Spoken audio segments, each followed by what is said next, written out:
Je crois par conviction ce que frère Branham, il y a exactement 80 ans, a dit en juin, ça fera 80 années. Tel que Jean-Baptiste a été envoyé comme précurseur, la première venue du Christ, ainsi qu'avec un message, tu seras envoyé. Et c'est le message qui sera précurseur du retour du Christ.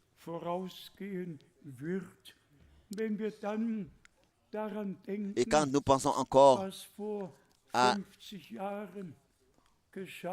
ce qui s'est passé il y a 50 années, en mars, ça va faire 50 années, l'ouverture des 7 sceaux.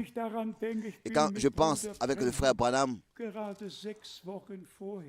exactement 6 semaines avant, j'étais ensemble avec frère Branham, j'étais avec frère Branham, et il m'a dit, 6 semaines avant l'ouverture des sceaux, frère Frank prêche à ma place à Los Angeles, je dois faire ma valise, je vais déménager, je dois, en raison d'une vision, aller à Tucson. Moi, le plus petit, parmi tant d'autres, n'est-ce pas, j'ai entendu cela de mes propres oreilles. Je suis encore l'un des derniers témoins qui vit encore. Frère Branham avait une vision. Il savait exactement quand est-ce que cela allait se passer et où est-ce que cela devait se passer. Il lui a été montré en vision que quand la rue sera élargie et quand ils enlèveront sa palissade et qu'ils la laisseront par terre, donc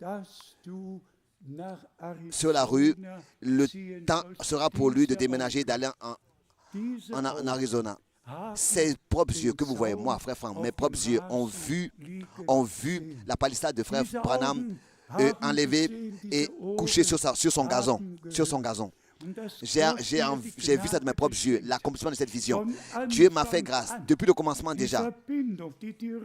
La relation directe, d'avoir la relation directe. Et aussi alors que frère Branham, en juin 58, me disait, alors que je lui demandais dans l'entretien, avant la réunion, dis-moi de quoi il s'agit concernant ton ministère. Je vois ton ministère est différent que celui de tous les autres évangélistes. Dis-moi, quel est ton ministère? Quel est le message? Et alors il a dit clairement, ouvertement, Dieu, avec un message, m'a envoyé que je dois apporter au peuple de Dieu. Et à la fin de l'entretien, il a dit, frère Franck, avec ce message-là, tu repartiras en Allemagne. C'était le 11 juin 1958.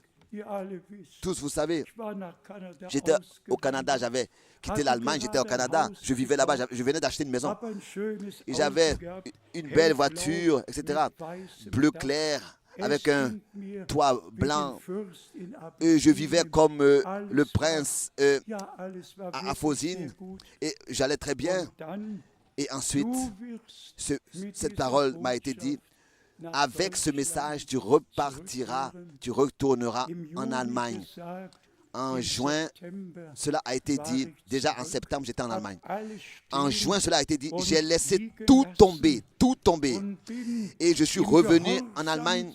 J'ai obéi à ce que Dieu, par la bouche de frère Branham, a dit. Je suis revenu en Allemagne.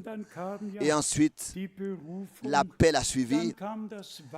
Et l'attente a suivi. Et ensuite, vint aussi le jour où ce message dans le monde entier pouvait être porté. Dieu a vraiment pris soin de tout. Et si je mentionnais les différentes expériences, comment est-ce que tout était harmonieux de la part de Dieu lui-même accordé. Je pouvais écrire une fois toutes les expériences et les conduites divine de l'Éternel. Ce serait vraiment merveilleux. Et de ce que vous aussi, de tous les différents peuples, les langues et les nations, vous avez trouvé grâce devant Dieu. De reconnaître vraiment au temps de la grâce, à la fin du temps de la grâce, à la fin des temps, de prêter l'oreille au dernier message, au dernier appel. C'est seulement la grâce de Dieu et encore une fois la grâce de Dieu.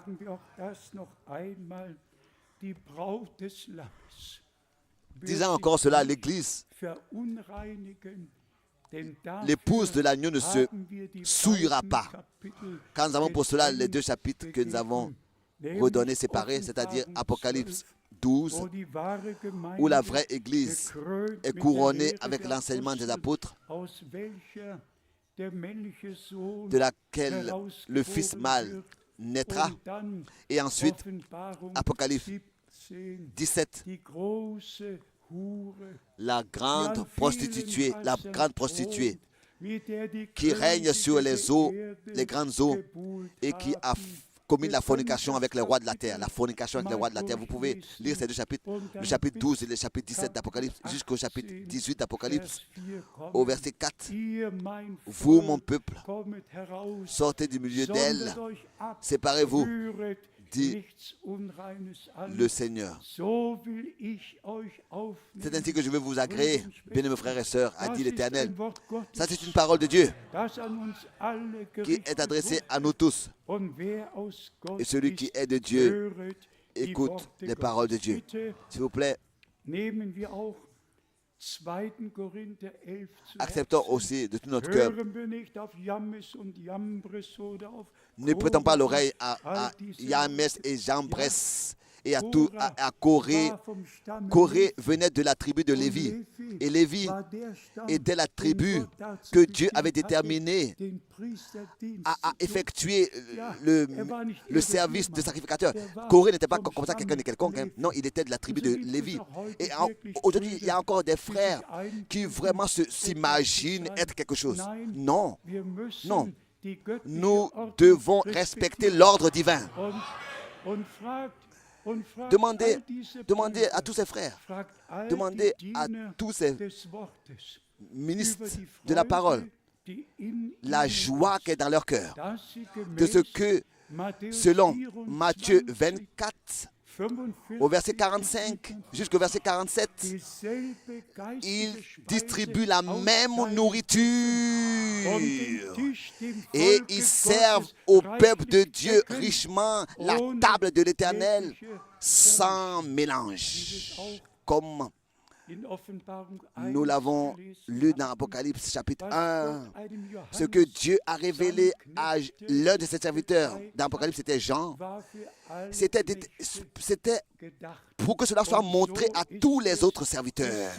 C'est comme ça encore jusqu'à aujourd'hui que Dieu travaille.